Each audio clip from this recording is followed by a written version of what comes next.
We have a pretty special classic for you this evening, fellow conspiracy realists.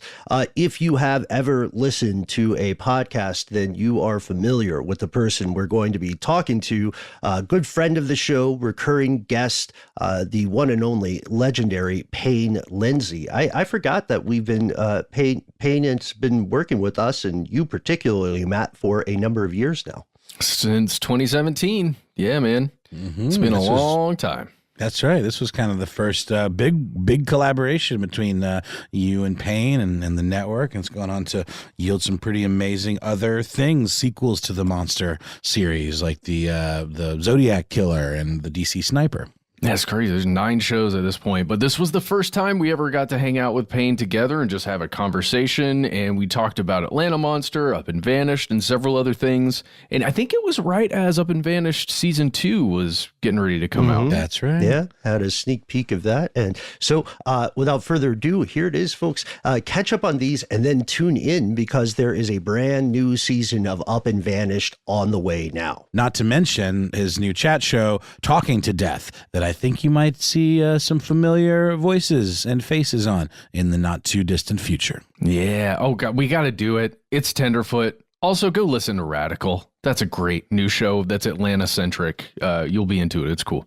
From UFOs to psychic powers and government conspiracies, history is riddled with unexplained events. You can turn back now or learn the stuff they don't want you to know.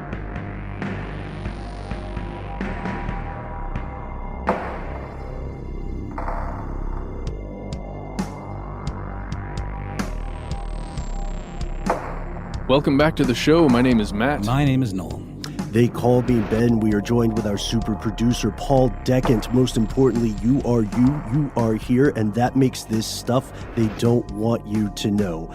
But not any normal episode of stuff they don't want you to know. Not as if we've ever had a normal episode. Yeah, what is normal? I don't even know what that is. Yeah, it changed so quickly on us. But this episode is a little bit different because we are delving into several different stories that you are doubtlessly familiar with if you have explored podcasts in the past, and we're not doing it alone. Today, we are joined by filmmaker, documentarian, co-creator, and host of the hit podcast Up and Vanished, friends and neighbors, conspiracy realists and skeptics alike. Say hello to Payne Lindsey. Hey guys, what's up?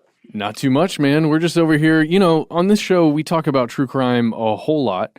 We delve into all different aspects of it, but we really were excited to talk to you, somebody who's created a whole show and a series of shows about true crime specifically, where you get to spend more than just one episode talking about a case, where you get to delve into every single aspect. And, you know, with your show Up and Vanished, season 1, man, the Tara Grinstead case, I just wonder if anybody hasn't listened to this yet who is listening to this show right now, can you give everyone just kind of a brief overview of that case? Yeah, sure.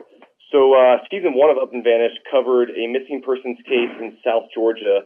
It was a missing beauty queen and high school teacher named Tara Grinstead. It was over 10 years cold, and there were no leads anymore, and people pretty much just stopped talking about it in South Georgia. And I came around and made a podcast about her disappearance and just started interviewing people in the town. And then about 6 months into the podcast, about halfway through, there was a major break in the case, and a tip came forth to law enforcement, which prompted them to search this pecan orchard, and they made 2 arrests for Tara's murder. So it was a huge story, and it's bizarre because when I first got involved, it was kind of like this sort of part of the town that people didn't want to talk about this anymore at all. They were afraid to mention people's names. Over the years, over a decade, people have pointed fingers at each other, and they had kind of just given up on the idea of, you know, ever really finding out what happened to Tara. It was such a big mystery. But about 6 months into the podcast, there was a major break in the case, and from that point forward, we essentially followed these suspects and their friends and interviewed everybody. And actually, just recently, one of the accused, Ryan Duke, hired a new attorney, and in the next 6 months or so, there should be a trial in Tara Grinstead's case. Oh, man. Wow, that's powerful stuff too. And this is something that a lot of the folks in our audience today are definitely wondering when they hear about the story, about the investigation that you conducted under your own power, especially at first there. Several of the people listening now are probably aspiring keyboard sleuths, right? To use the phrase that I think you came up with, Matt. So we'd like to ask on their behalf about the process. How did you begin making these connections and tracking down this information that in some cases it sounds like people did not want you to find? I mean, it's really difficult, but it's the same way as you could think of on your own. If you've ever been on Reddit or the Up and Vanish discussion board, different websites like Web Sleuths, it's all the same thing. You know, you try to find people's names, you find their contact information. I actually use Facebook a lot because you can see their faces and you can verify that that's who they are. You can see their friends. And so I know I do that usually just with my own real Facebook profile too. So, you know, if I'm reaching out to a stranger, I'm saying, hey, look, here's pictures of me and my family. I'm a real person. I'm not just some catfish online. So, you know, it can be exhausting sometimes because, you know, you can go down a rabbit hole that is just completely just nothing. And, you know, I've done that before several times, admittedly. But I think you have to do that to find the truth sometimes. You don't know that until you reach the bottom of that hole and you realize, oh, okay, well, there's nothing here, or this is just all wrong. And that's kind of like the synopsis of season 1 of Up and Vanish in a lot of ways. You know, I basically started with the 2 or 3 persons of interest that law enforcement had unofficially announced to the media and that everyone had covered over the years, and explored all of these people and their friends and everything else extensively. And then it didn't really go anywhere. Things were weird and suspicious, but there was nothing concrete. None of it really made sense. And then sure enough, out of the blue, there was a tip that came forward, and it was 2 guys no one ever heard of, 2 former students. So, you know, there's a lot to be learned from my first go around. And I definitely am applying a lot of that to season 2. And it's an entirely different case and it's complex in different ways. Oh, it most certainly is. And I want to get into that in just a second, Payne. I just want to stick on season 1 just because there are a couple moments in here in minutia I want to just explore with you. So, you know, you're talking about just giving your Facebook out to random people that you don't know. You don't know how they're involved necessarily in the case, at least behind closed doors, right? But you're putting yourself out there doing that. And this is a small town where people know each other, where there is a real threat of some kind of perhaps retaliation from either a person or group of people that actually carried out this murder. Like what kind of security measures did you end up getting in place when you're walking around that town on foot, when you're talking to people maybe in their house or at a public place? Like, how do you protect yourself? It's funny because at first I didn't really think about it too much. I just had my blinders on and I was just being almost foolishly fearless about it and just didn't really, you know, think too much about my own safety. I was too determined to figure out what was going on. And most of the time it was from the comfort of my own home if I was on my computer and making phone calls. But when I went down there, I definitely took more precautions and I didn't really, you know, make a whole bunch of noise when I was there. And it really wasn't until the very end of the season, after the arrest had been made and I was interviewing different friends of the suspects, that I felt really uncomfortable down in Osceola, Georgia for the first time. And it was at that point that I realized, okay, I'm not coming down here again alone, one, and I'm going to have a completely different game plan whenever I come back here. And so I've since been back to film some stuff for the TV show that we have in the works. And this go around, we actually had security with us, and they were outside of our door the whole night. They were staying in the same hotels as we did. So we actually kind of hiring security the last time we were there. And by the way, that is I think it's been announced enough now that we can say it's going to be developed with Oxygen, right? Yeah, that's correct. So look for the Up and Vanish TV show on Oxygen, everybody. Yes, yeah, and let us know what you think about it, because it's no secret that here at Stuff They Don't Want You to Know, we're also excited and Yes. can't wait to see how it all turns out and how the puzzle pieces match together.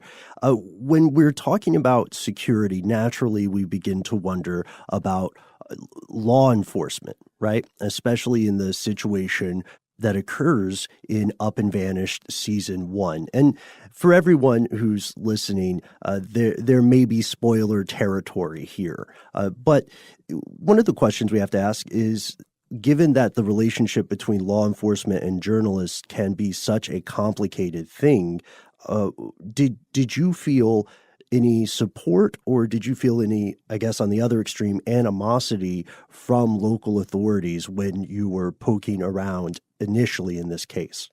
Well, at first, in Tara Grinstead's case, local law enforcement, the Osceola Police Department, was pretty welcoming to me.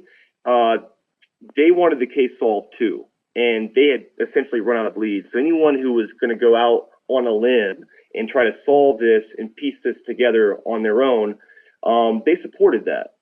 So at first it was, they were pretty cooperative. Now the GBI, the Georgia Bureau of Investigation, they never really talked to me in the beginning. And from what I've heard, that's sort of like them. It's still an active case in their eyes. It was an active investigation, so they didn't want to divulge any details about the case or really comment on it too much.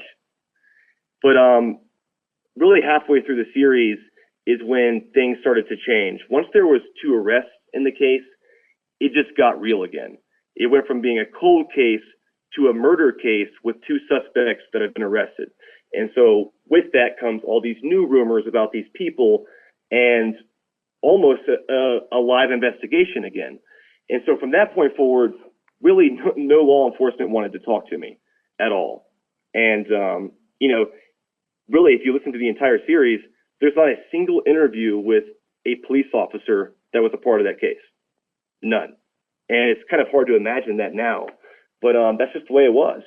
Wow. But so you did have assistance there. I mean, there are so many voices on the show. You had assistance from investigators and some other people that came through and ended up assisting you in some way, right? I wouldn't call it assistance. I think it was just they were supportive of the podcast and someone telling Tara's story on a major platform, but they weren't giving me tips or pointing me in a direction. They steered very clear of that. And really, it seemed like after the arrest, they didn't really want to touch the podcast at all. So when you're out there interviewing folks, I'm sure you want to travel light so you can be kind of like, nimble and getting around and getting as much in as you can. What kind of equipment do you use when you're out in the field recording interviews and chasing down leads? What's your kit? My kit is my MacBook Pro and all of my files synced on Dropbox and for the team to share. And I just run with a Zoom H6 and either a shotgun mic attached to it, or I'm running like a really short XLR cable to a better sounding mic. And then someone's usually holding that. But I like to have one H6 with an onboard mic on it at all times, just in case I'm all of a sudden talking to someone who's telling me something very important. I'd rather not record it on my phone, so I get some decent audio from an onboard microphone with the Zoom H6. But that's pretty much it. It's pretty simple. That's awesome. And it's actually pretty affordable. And there are some other versions of that Zoom that you can get. They're even cheaper if you're thinking about starting your own thing, listening out there, or checking it out. You can affordably get some stuff to make a pretty cool show. And we'll return to this story after a word from our sponsor.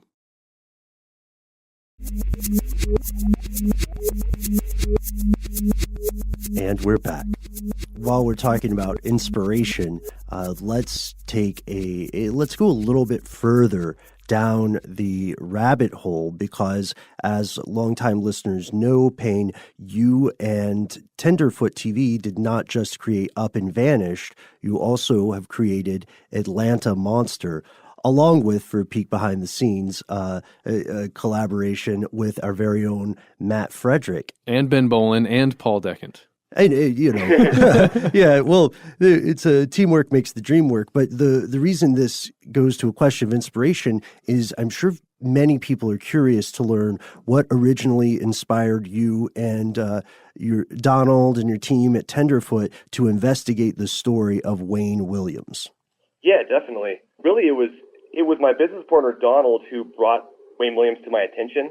And I had never heard of the Atlanta child murders before. It happened in the early 80s. And I just started diving into the story and looking into it and just taking me back to that time period and just seeing how different Atlanta was.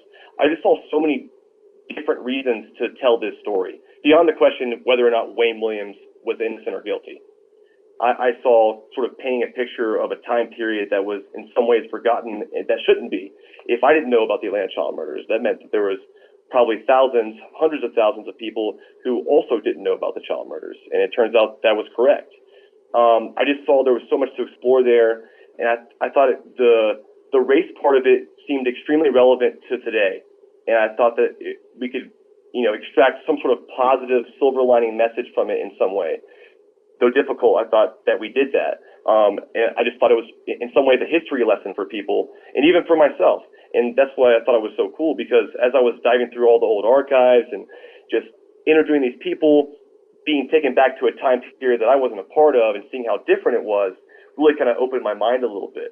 So there's a lot of reasons why I chose to tell the story of the Atlanta child murders, and they weren't all about Wayne Williams. Just for anybody who hasn't listened yet, again, hate to do this to you, Payne, but can you give us an overview of the Atlanta child murders case? You mean you haven't listened to Atlanta Monster? I mean, I haven't heard any of it. If you haven't listened to Atlanta Monster, you should be pressing pause right now. That's true. So Atlanta Monster is about the Atlanta child murders that occurred in the 80s. There is a man in prison for some of the murders. His name is Wayne Williams. And for the past several decades, a lot of people have questioned whether or not Wayne Williams is the right guy. And Wayne Williams today, in 2018, still says, "I'm not the guy. I didn't kill anybody." So there's always a bunch of conspiracies around this case, a lot of different advocates, either for or against Wayne Williams, and a lot of unsolved murders of these children. Either way, however you slice it, there was upwards of 28, 30 kids on this list of children who were murdered in Atlanta in that time period. And only about half of them were blamed on Wayne Williams. And what that leaves us with basically is a bunch of unsolved murders of children. And so either way, there was a huge injustice done, whether Wayne Williams was a serial killer or not. So we essentially explored that, and not to give too much away, but during the podcast, we make contact with Wayne Williams in prison, and he gives us his take on everything. And he's still claiming his innocence, but as he gives us new information that is supposed to prove his innocence, we kind of go back through that and dissect it and find out whether or not it's legitimate. And it's complicated, but it would take listening to the whole series to get the bigger picture. So you did talk to Wayne Williams. I did. Now, perhaps you don't have to answer this, Payne, but I'm just going to ask it. How does one talk to a convicted, possibly serial killer in prison? Oh my. I don't know how I did that. It was, I found it pretty difficult just because I had to sort of put on this sort of persona of wanting to hear everything he had to say. And I wanted to gain his trust, and I did want to hear him out. I wanted to hear, he told me he had proof that he was innocent. So I wanted to hear it. I was going to give him the benefit of my own doubt and hear him out. But over time, it just became really difficult because he would call me at random hours from different numbers in prison, and we would just talk for long periods of time about the same exact things. And I started realizing that he wasn't really calling me to tell me he was innocent or for me to get him out of prison. He didn't really seem too concerned about that. He really just wanted the spotlight. He wanted to he wanted someone to talk to like myself. And if it wasn't me, it was somebody else. And so over time, it became harder to talk to him, and my patience levels significantly decreased. My patience was pretty much lost there by the end. And I had to sort of pass Wayne Williams off to Donald for a little bit because we were building the podcast, and, our calls weren't very constructive. They were just sort of rehashing things that didn't really make sense. And so just kind of grabbing the steering wheel and taking it somewhere at all, anywhere of significance, was just plain difficult. But we did our best to extract as much information, legitimate information as possible. Whether or not that was true, is to be seen. Just for some more background information here, just Payne, you're talking about just how little time you actually had when we were in production of this. So there was a production team on the How Stuff Works end that would engineer and work on the shows and edit to a certain extent. But most of everything was edited, at least in the major first pass, by Payne himself, as he's also like going out and recording everything and doing the interviews and stuff. So yeah, time was of the essence. And I can't imagine getting stuck on the phone for like 2 hours at a time while you're in a crunch. And even the hassle of going through the bureaucratic steps necessary to gain access, right, to a convicted felon. So were your calls monitored as well? Surely they were, right? Definitely. Any call that came from the prison itself, it's always monitored. And there's a little voice that comes on before the call starts that lets you know for sure that it's definitely being recorded. And in these conversations, you hit on the fact that there was at times this feeling of talking to a broken record or hearing a record on repeat. But one thing that fascinates me in this story is something that you mentioned at the very top when we were talking about this, that you found stories and threads that did not necessarily have a direct relationship with Wayne Williams. Could you tell us maybe one or two aspects of this journey that surprised you as you dug further into the investigation? I guess the most surprising part of it to me was just how severe the injustice was to some of these families. Talking to the families myself and just hearing their stories in person really changed my entire perspective of the Atlanta child murders and Wayne Williams and what the true injustice was here. So that thread alone was the biggest, just sort of seeing all these children's murder cases essentially being swept under the rug, and the FBI and the Atlanta police honing in on Wayne Williams and wanting this to go away so badly, and for reasons that aren't just about catching a killer, reasons that are about preserving the city's, the way the city looks and feels to newcomers. And just Atlanta was on the rise, and people in power saw this as something that needed to go away, and it needed to go away fast. And so with that mentality came this sort of sweeping under the rug with these cases. And so what happened is you talk to these families, and almost all of them will tell you that they don't think Wayne Williams did it. And in my opinion, I don't think that that's because Wayne Williams didn't necessarily kill their son or their daughter. I think it's because it was never proven to them otherwise. No one ever proved to these families that Wayne Williams killed their child.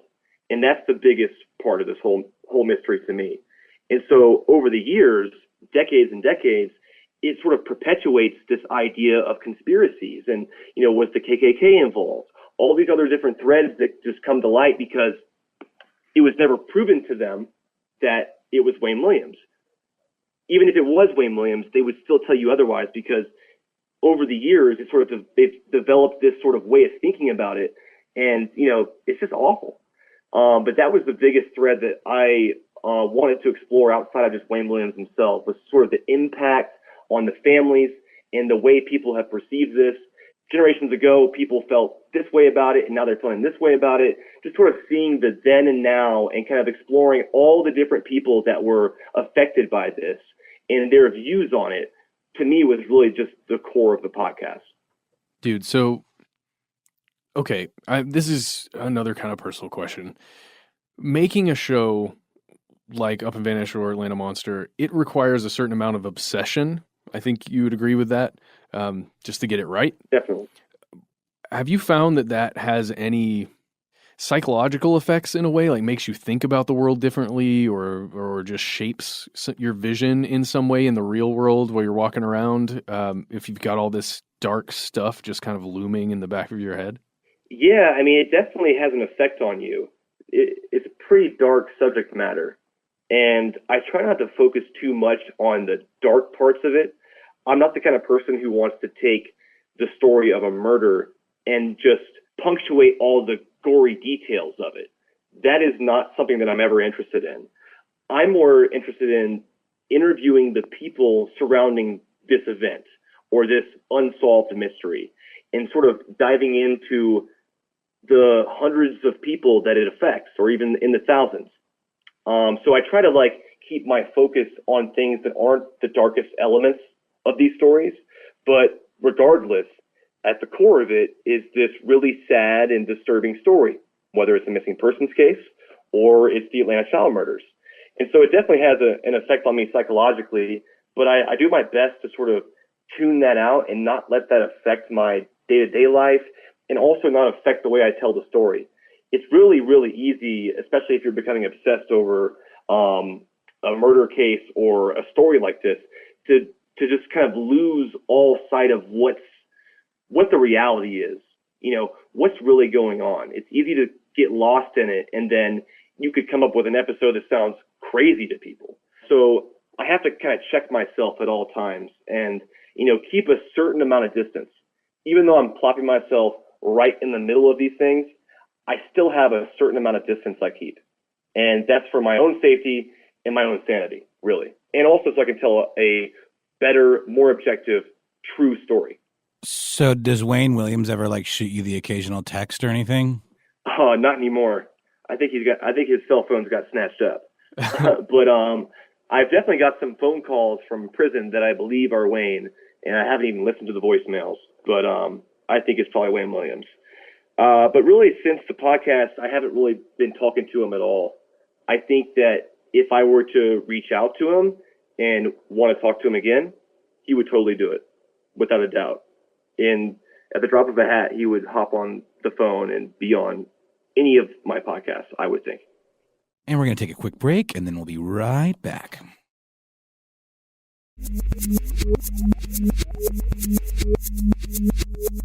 All right, we're switching gears here. We're moving to the present. We're getting to Up and Vanish Season 2, which just came out. August 20th is when it was the first episode came out. I've listened to it. I hope you out there have also listened to it. So it focuses on the disappearance of Crystal Ann, is it Reisinger? Yep. And so let's just get into exactly how this case is different from Season 1 Tara Grinstead's case. There's a lot of similarities and there's a lot of differences between Season 1 and Season 2 of Up and Vanished. The main differences are, well, in Season 1, it was a small town, right? It was Ocilla, Georgia, South Georgia, kind of middle of nowhere, off the highway, a few thousand residents, pretty small. In this case, we are even more remote. We are 3.5, almost 4 hours southwest of Denver, and the closest store, really, that's a Walmart or a chain restaurant is over an hour drive away from here. And this town only has 150 residents. Now, there's people outside the town in this area called the Baca that has about 1,000 or so more. But in the town proper of Crestone, where this missing persons case is set, it's a very tiny place, and it's also a very unique place. This is a place full of over 15 different spiritual centers.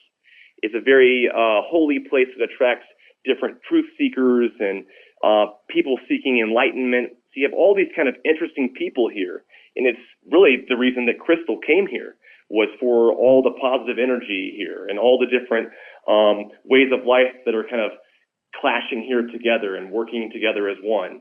And that draws a lot of people from all over the world here. And what I found is that even though this is a very holy place, a very spiritual place in the mountains, it's at 8,000 feet elevation, it's a beautiful place, even though it's all these great things, it's not immune to evil.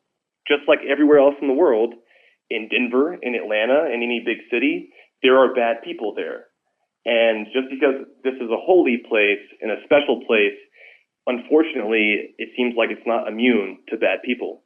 And that's what we're exploring now is, what happened to Crystal? We don't know.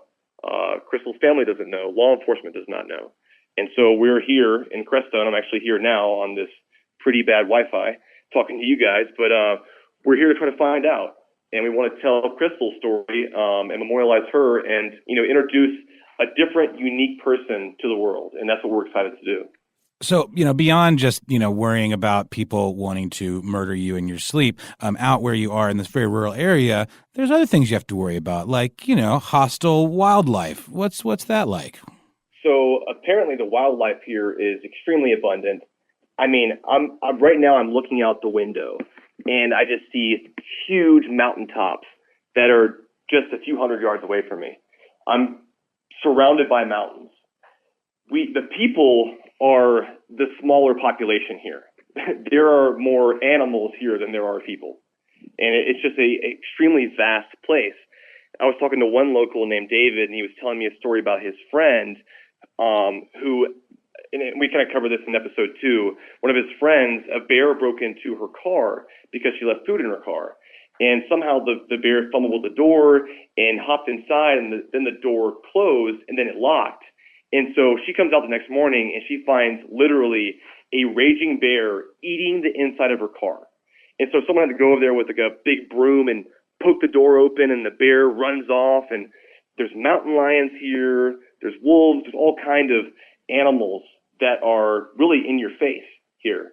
And so obviously with the terrain and the wildlife here like it is, one of the possibilities, because we don't know what happened to Crystal, is, did she go into the woods hiking and, have an encounter with an animal?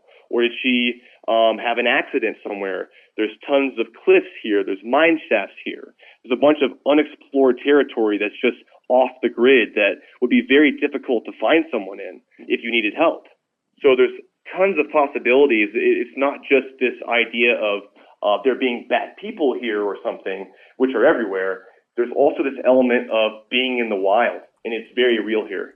It's also intriguing that you mention being in the wild and living an off-the-grid sort of life here, because from what we understand, aspects of this case may touch on something that we've talked about in the past on the show, the rainbow gatherings, this intentional recurring community wherein people, I guess, only trade or give things to each other. Also a place candidly, or an environment candidly known for being very open and welcoming to certain types of drugs.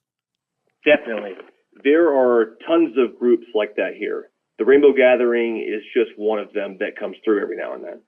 There are countless different groups and religious groups and spiritual centers and different beliefs, and you may even refer to some of them as cults. There's all kinds of different groups here, and they're kind of clashing, and it's this melting pot of the best of the best and the worst of the worst. And it just opens so many different possibilities to where Crystal may have gone or what may have happened to her. And so in episode 2, we do cover the Rainbow Gathering briefly because talking to the sheriff's department here, one of the early rumors was that someone said they saw her get in this car with a group of people and they were going to the Rainbow Gathering. They reached out to the Rainbow Gathering, no one's seen Crystal, and it kind of fizzled out. Personally, I don't think she went there. I think something else happened to her, but the possibility is still there. And if not the Rainbow Gathering, maybe it's something else. There's tons of groups of people here who do weird stuff. And, not all of it is bad, but some of it includes drugs and sort of a rougher lifestyle that could potentially put someone in danger. And so there's so much to explore with the different types of people here and what they believe in and what they do And, was Crystal associated with them? We don't know, but that's one of the avenues that we're exploring. There's this is completely off topic, but also in episode 2, you speak to someone named Candace. And Candace is part of this thing that's called the UFO Watchtower that's out there in a valley somewhere. Can you tell us a little bit about that? Oh, yeah. It's funny. I was actually at the UFO Watchtower yesterday and talking to the other lady who works there, who's very nice. Her name's Judy. But there's just outside of town on the main highway, there's a UFO Watchtower, which is literally exactly what you think it is. It's a watchtower where you go and look for UFOs in the sky. And beyond just being this platform where you can have this essentially unadulterated view of the sky, it's also a place that, according to them, is very holy, and there's different portals here, and all this sort of magical stuff happens there, right? So your first inclination is, or mine is at least, yeah, right. I believe in UFOs. I've seen UFOs once in my life, and I think that there's definitely odd things happening in the sky sometimes that isn't explained. But you start talking about portals and this being some, they're mentioning that there's a spacecraft buried under this place, and they sound kind of, untrue to me, or I'm at least skeptical at first. And then she said, well, pull out your phone and open your compass app. I said, okay. And so I start walking around, and she said, that way, and she pointed to the left, that's north. And then on my compass, to the far right, it said north. So I started walking around, and my compass literally was jumping around like crazy. It didn't know where we were or what was going on, and everyone's phone was doing it. So it wasn't a magnetic thing. It's like a satellite thing or something. But maybe it's just a coincidence, but for whatever reason, if you pull a compass out in this place, it doesn't know where you are or what's going on, or something is interfering with it. So after I saw that happen with my own eyes, which was yesterday, I opened my own eyes up a little bit more and I don't know if I believe everything, but I am open to it. People have a bunch of differing beliefs here, and it's not my job to tell them it's true or untrue. I just want to learn more about it. And I've seen some stuff with my own eyes, and that was one of them. But that's one of many places that are extremely unique and really worth checking out. And actually, a funny little side note, I thought it was kind of funny. So we were there yesterday getting some more audio with the owner. It was just us there, and a car pulls up with 2 people in it. It was like a husband and wife. And they pulled me aside and said, hey, do you make a podcast? I was like, yeah, I do. They said, is it up and vanished? And I said, yes. Are you Payne? Yes. And they said, that's so crazy because as we were rolling up, we just finished episode 2. I was like, this is absolutely insane right now. Oh, what are wow. the chances? So I guess people are as interested in Crestone as I am. And it's not all bad. There's a lot of good people here, a lot of interesting people here, and there's a lot to learn here. But yeah, I thought that was so strange that the only run-in I had yesterday was with a listener who had just heard on the podcast Candace telling this story about UFOs in the sky, and then I overhear them as I'm leaving, Candace telling them the same story that they heard on the podcast just a few minutes earlier. That is so awesome. Kind of crazy. All right, so there's one more just connection that we have to ask you about, and that is this little Netflix documentary called Wild Wild Country and the Rajneesh movement. Is there what is the connection between that group of people and Crestone? So I was in a different interview. I was talking about a guy who will emerge later on in the series, and he's one of the people who attends the drum circles. Very nice guy, very eclectic, very interesting background. His life story would blow your mind. But as we were in there in his hobbit-shaped house, he calls it a hobbit house. It looks like it's straight out of Lord of the Rings. And he built it himself. We're in this hobbit house of his, and I see a picture of Rajneesh on the wall. And so one of our producers asked him about it, and he says that he was a part of that group. He was there. And then after he left there, he came to Crestone, and he's been here ever since. And I was like, that's unbelievable. And I had just finished Wild Wild Country, which is amazing. You should check it out if you haven't. But that's just gives you a little insight to the kind of people that are here. It's the same kind of people. It's a bunch of differing beliefs, and everyone is very convicted about it, but they all work together in unison, and it's pretty bizarre to see. But everyone here has their own story. You do not end up in Crestone. Crestone is at the very end of the road. You do not end up here on accident. So everyone came here for a reason. So the more people you talk to, the more interesting stories you find, because everyone has a backstory. And we start to hear in the early episodes of the new season about one of the reasons people might have ended up there, which is the kind of somewhat booming, to my understanding, drug scene. And Crystal supposedly, possibly, had some involvement in that world. Is there anything that you could tell us about what might be coming next? Just some kind of teaser. Don't want any spoilers, but this is fascinating stuff. Yeah, so this being a very spiritual place, over the years, it has attracted sort of a drug culture. And I think it's in some ways been perpetuated by the legalization of marijuana here. Personally, marijuana use, that's totally fine. That's not a big deal to me. It shouldn't be a big deal anywhere. And it's extremely legal here. No one even thinks or talks about it. There's, weed stores everywhere here. But I think that being so remote, it's not very policed here. There's not a lot of police presence here.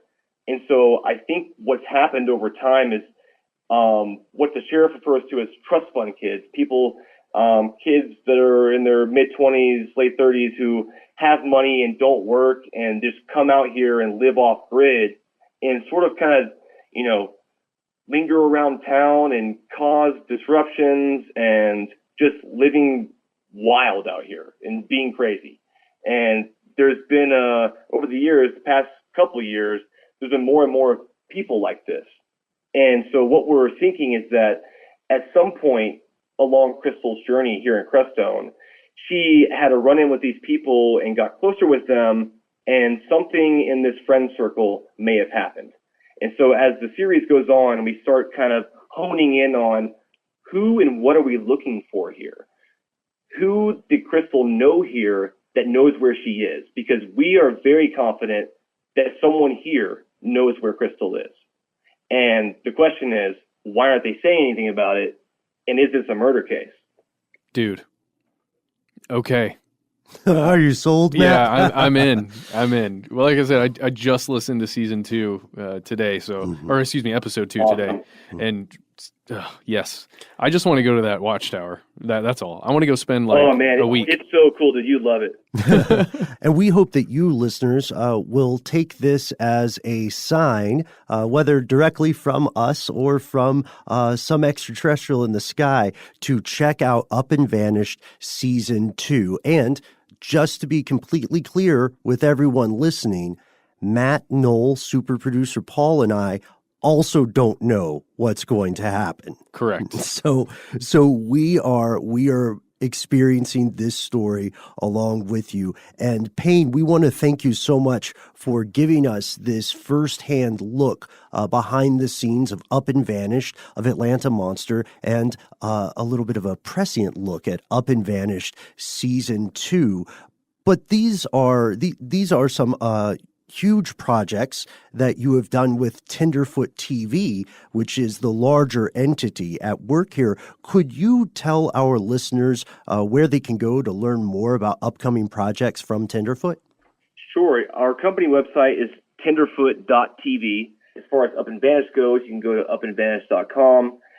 We're currently in season 2. There's been 2 episodes released so far. We're planning on going 12 episodes, but also sprinkling in a few bonus episodes that are really, in my eyes, not even bonus episodes. There'll be people that you meet along this journey that you may find very interesting, and we found them pretty interesting as well.